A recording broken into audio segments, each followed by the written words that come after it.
Considered one of the worst in Western New York history, and anyone who lived through it has a story. Tonight, we meet a man who experienced the blizzard from the other side of the lake and documented the once-in-a-lifetime storm for future generations. 7 First Alert senior meteorologist Mike Randall has the story.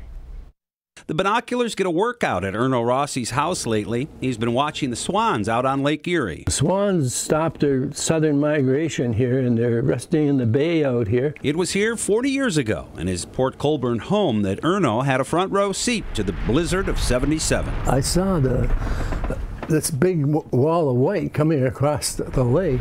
With its 70-mile-an-hour wind gusts, negative 60-degree wind chills, and monstrous snow drifts, the blizzard left Buffalo paralyzed for almost 2 weeks. That was a most amazing storm, but frightening too.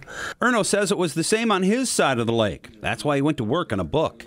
It had to be preserved, so I decided to start interviewing people, and it was the easiest thing to get people to talk about their experience during it. Erno Rossi, a history teacher at the time, put together what was the first and is still considered today the most popular book about the blizzard of '77.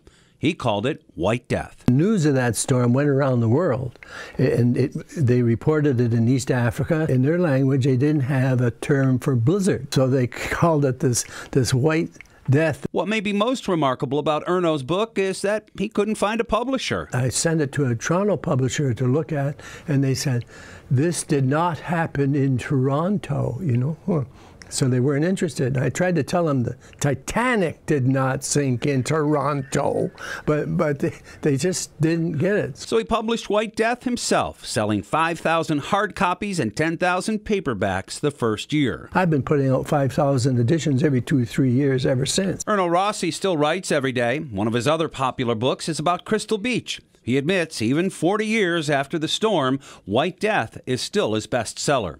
A one-of-a-kind book about a one-of-a-kind storm. I don't know if we could ever get one like that again. In Port Colborne, Mike Randall, 7 Eyewitness News. It's amazing.